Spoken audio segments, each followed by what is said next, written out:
Vous portez quelque chose en vous depuis des années, quelque chose que vous n'avez jamais dit à personne.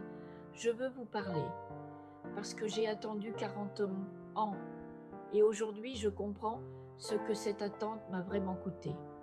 Je m'appelle Hélène, je suis née à Paris, j'ai grandi à Lyon, je suis une enseignante à la retraite. J'ai 2 enfants, 4 petits-enfants. Mon mari Bernard est mort il y a 8 ans. Je vis seule maintenant, dans un petit appartement, dans un quartier calme de la ville. De l'extérieur, c'est une vie ordinaire. Peut-être un peu longue, peut-être un peu fatiguée, mais ordinaire. De l'intérieur, il y a quelque chose que je porte depuis 40 ans, que je n'ai jamais dit à personne, que je pense en me couchant, que je ressens parfois quand je me réveille avant l'aube. Ce sentiment-là, aujourd'hui je vais le dire, parce qu'il n'y a plus aucune raison de le cacher. C'était en 1983. J'avais 32 ans. J'étais mariée avec Bernard depuis 5 ans. On avait 2 petits-enfants. Mathieu avait 4 ans, Sophie 2. On avait une belle vie, du moins c'est ce qu'il semblait de l'extérieur. Cette année-là, un nouvel enseignant est arrivé à l'école. Il s'appelait Thomas. Il enseignait la philosophie. Il avait 3 ans de plus que moi. Silencieux, réfléchi, il lisait beaucoup, comme moi. Dès qu'on s'est rencontrés, j'ai ressenti quelque chose de difficile à définir, pas seulement physique, plus profond, le sentiment que quelqu'un vous voit vraiment. Thomas me parlait différemment. Bernard était un homme bien, un bon père, mais il ne parlait pas vraiment avec moi. Enfin, il parlait, mais en surface, des choses du quotidien. Les enfants, la maison, le travail. Thomas, lui, parlait d'idées, de livres, de la vie, de la recherche du sens. En quelques mois, on déjeunait ensemble tous les midis. Puis parfois on marchait après l'école. Puis un jour, assis dans un parc, Thomas a pris ma main. Je n'ai pas retiré ma main, c'est tout. Il ne s'est rien passé d'autre. Juste cette main tenue. Mais ce soir-là, en rentrant à la maison, en m'asseyant en face de Bernard, en regardant les enfants, j'ai senti que quelque chose s'était brisé en moi. La culpabilité, une vraie, lourde culpabilité. Le lendemain, j'ai dit à Thomas que cette amitié devait s'arrêter là, qu'on ne pouvait pas continuer autrement. Thomas a compris, il a accepté en silence. À partir de ce jour, nos chemins se sont séparés. On a gardé notre politesse professionnelle, mais ces conversations profondes ont cessé. Les promenades ont cessé. Les déjeuners ont cessé. 1 an plus tard, Thomas a été muté dans une autre école. Et depuis ce jour, je ne l'ai plus jamais revu. C'est ça le secret? Oui et non. Le secret, c'est ceci. Je n'ai jamais oublié Thomas. Pendant 40 ans, j'aimais Bernard, vraiment. On a eu un bon mariage, on a vécu 43 ans ensemble, de beaux moments, des moments difficiles, tout. Bernard était un homme bien et je l'aimais, mais je pensais aussi à Thomas. Pas tout le temps, mais souvent. Surtout après une dispute avec Bernard, surtout quand je me sentais seule, surtout quand ces conversations profondes me manquaient. Et cette pensée persistante, silencieuse, innocente, m'a rongée de l'intérieur pendant 40 ans. Pourquoi c'était si lourd? J'y ai réfléchi longtemps. La réponse, c'est ceci. Parce que je n'en ai jamais parlé à personne, jamais partagé avec personne. Je l'ai enfermé en moi et j'ai empilé des choses dessus. C'est comme ça que fonctionnent les secrets. Quand on ne les dit pas, ils grandissent. Ils gonflent dans le silence, ils s'alourdissent. Et avec le temps, ils commencent à façonner la personne qui les porte. Moi aussi, j'ai été façonnée, sans m'en rendre compte. Parfois, quand Bernard voulait se rapprocher, je m'éloignais. Pourquoi? Parce que j'avais pensé à Thomas et que cette culpabilité m'éloignait de Bernard. Illogique. Mais c'est comme ça que fonctionne notre intérieur. Parfois, mes enfants me racontaient quelque chose et je n'étais pas là. Je m'étais perdue quelque part dans ma tête. Dans ce parc, sur ce banc, cette main. Parfois, la nuit, Bernard dormait à côté de moi et je fixais le plafond en pensant « Comment vit Thomas maintenant? S'est-il marié?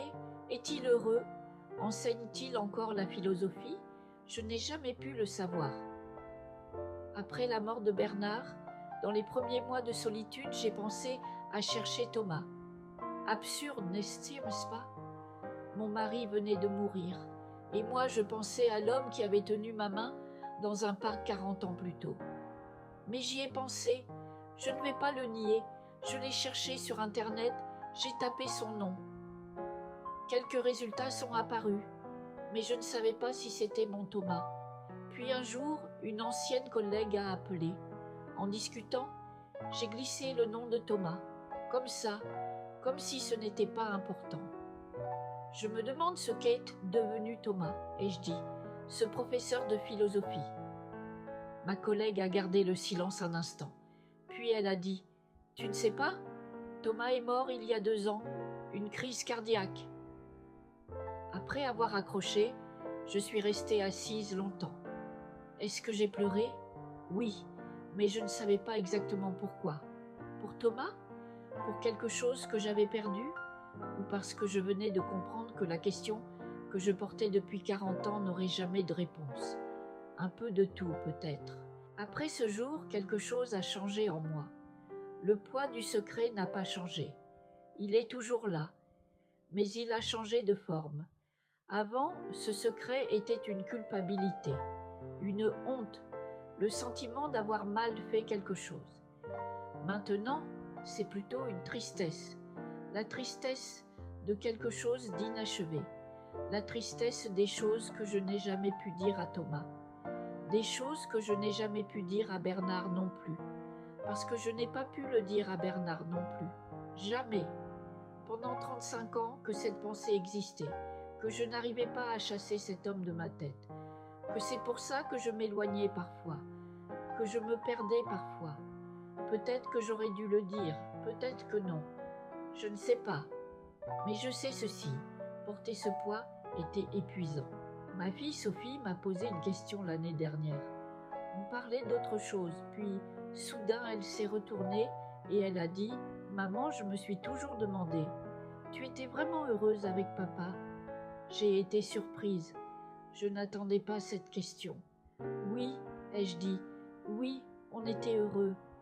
Mais parfois tu semblais si loin, a dit Sophie, perdue quelque part dans ta tête. Je me suis toujours posé la question. Je me suis tue, ma fille l'avait remarqué pendant des années, et elle n'avait jamais posé la question. Jusqu'à ce jour-là, à ce moment, j'aurais pu parler, tout raconter. Thomas, le parc, la main, les 40 ans, je n'ai pas parlé. Je me suis tue encore une fois. Pourquoi? Peut-être que j'avais peur. Peut-être que je ne voulais pas changer. Dans les yeux de Sophie, peut-être que certaines choses ne doivent vraiment pas être dites. Je ne sais pas. Mais je vous le dis à vous aujourd'hui, ici, pour la première fois. Parce qu'il n'y a plus de raison de cacher. Thomas est mort. Bernard est mort. J'ai 83 ans et chaque matin quand je me réveille, je ne sais pas si c'est mon dernier matin. Et je vois maintenant ce que cette attente, ce silence de 40 ans m'a vraiment coûté. J'aurais pu porter moins de culpabilité, m'éloigner moins, être plus honnête avec Bernard. Peut-être que je le lui aurais dit, peut-être pas, mais au moins j'aurais pu être honnête avec moi-même. Les secrets ne protègent pas les gens. On croit ça, moi aussi je le croyais. Si je le cache, personne ne sera blessé, je me disais. Si je le dis, tout s'effondre. Mais le secret détruit aussi sans être dit, silencieusement, lentement, de l'intérieur. Je veux vous dire ceci. Si vous portez quelque chose depuis des années, posez-vous une question aujourd'hui. À qui ne pouvez-vous pas dire ce secret? Et pourquoi? La réponse peut être difficile à trouver. Peut-être que cette personne n'est plus en vie. Peut-être que la relation a trop changé. Peut-être que le dire est vraiment impossible. Mais au moins, dites-le à vous-même. Écrivez-le. Racontez-le à un thérapeute. Racontez-le à un inconnu. Parce que porter, c'est épuisant. Tellement épuisant.